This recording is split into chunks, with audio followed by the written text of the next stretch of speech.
All right, so some more calculus on polar coordinates. I want to just like recap just ever so briefly where we are so far. So we took a polar equation. In this case, radius is 3 times cosine of theta. It gives us this graph, this circle, right? Kind of over here in kind of quadrant 1 and quadrant 4. It's sort of unique values from theta equals 0 to pi. After that, it's just going to keep repeating again, right? What we did from there is we sort of turned this into a parametric equation by using our sort of the like polar formulas, right? X is r times cosine theta, y is r times sine theta. This equation itself gave us a sub for r, for the radius. And so if we kind of inserted that here and here, we got equations for x and y in terms of that theta.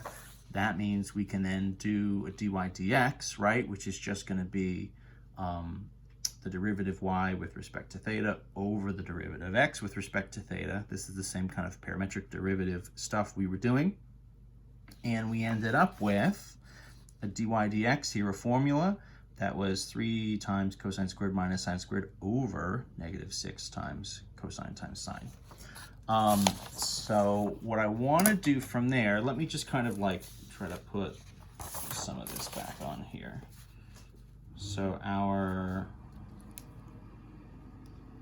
kind of nicest version of dy dx, right? So it was 3 cosine squared theta minus sine squared theta over minus 6 cosine theta times sine theta. Right? So that's dy dx. What I want to do is I want to find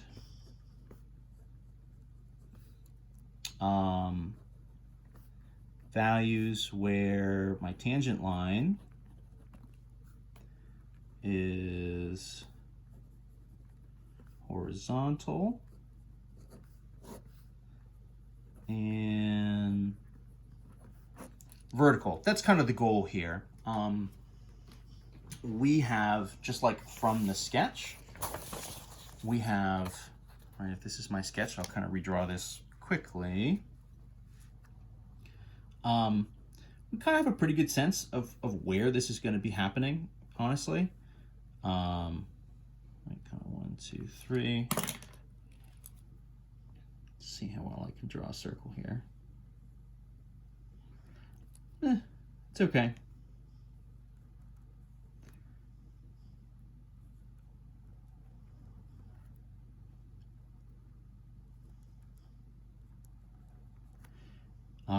It looks like, right, where is this going to be happening? So if I just kind of look at this, it looks a lot like I'm going to get horizontal tangent lines here at the sort of top and bottom of the circle. That makes a lot of sense, right? It looks like that would happen at pi over 4 and 3 pi over 4. And then it looks like I'm going to get vertical at 0 and pi over 2. That's kind of what the eye test tells us. So let's try to confirm that based on the actual kind of formula that we have. So horizontal tan line. So that's going to happen when dy dx is 0, which really means the top of dy dx is equal 0. And in theory, the bottom is not, right? I mean, that's kind of the setup we want.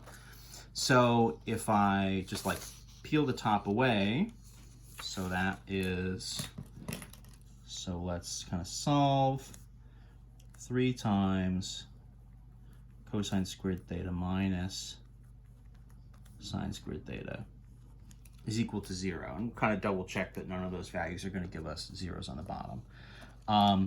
This means, right, the 3 would just sort of wipe out. This means cosine squared minus sine squared is 0. That means cosine squared is sort of equal to sine squared.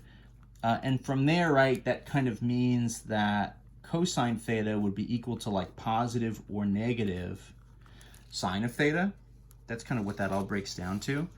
So you're looking for cosine and sine to be equal to each other, but because the values are squared, the sign doesn't really matter, positive or negative. And that syncs up with, right, if we sort of check our unit circle, right, if we sort of look, we know cosine and sine, the kind of numerical values sync up at versions of pi over 4.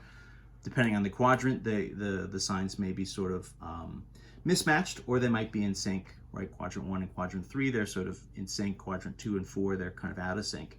But in this case, because everything is squared, it doesn't really matter. So for us, that's going to happen at theta is pi over 4 and 3 pi over 4. And that syncs, right, kind of perfectly with what we were expecting from our picture, right? We're going to get those horizontal tangent lines there. That's going to be where we have the numerator here equals 0. If we do just a quick kind of mental check, you know, pi over 4, 3 pi over 4, into the bottom, I'm not going to get zeros in either, right, cosine or sine. So I don't need to worry about getting any kind of, you know, vertical or any other things happening there. For my vertical tangent line, right, so that's going to be where our bottom is 0. And so for us, right, the bottom here is, that is -6 cosine theta sine theta equals 0. You know, all that really means is that cosine theta is 0 or sine theta is 0, right? Just either one of them hits 0. -6 obviously is not really going to do anything for us there. So what would the values be where that is going to happen? Well, the values for us, right, cosine would be 0 at theta is pi over 2, and then sine would be 0, right, at theta equal 0, you know, or in theory, right, theta equals pi, and then of course you can kind of keep going. You want to look and see in the homework kind of questions what are the sort of restrictions that we're looking for here. You're going to kind of probably need to be given some sort of restrictions on your angles, just so it makes sense. Otherwise, you're drawing it forever. You would need like a generic form, right? You'd have, you know, 0 plus pi over 2 times n or something, where n goes forever. And that's kind of the basics here, right? So once you get this dy dx formula, you're just doing some like trig equations, more or less, right? Kind of solving for the top and the bottom. I can kind of say, you know, generally here in this section, right, just sort of based on our initial substitution, based on this stage of it, right, that we're kind of using x as the radius times cosine and y as the radius times sine, you're pretty much guaranteed to have a cosine and a sine of theta involved in your derivative, right, because your sort of parametric is based on that. That's fine, right? It just means that you're going to have a lot of sines and cosines here, so you're going to be doing a lot of this with your derivatives and everything sort of coming off of that. I think the book even kind of defines it that way. They sort of do a very particular definition for the dy dx in this section in terms of like sine and cosine and their derivatives. You could make a general form. I think it's probably just as easy to kind of set it up from here and just run it down from square one. I don't know that there's really any great advantage to do it the other way.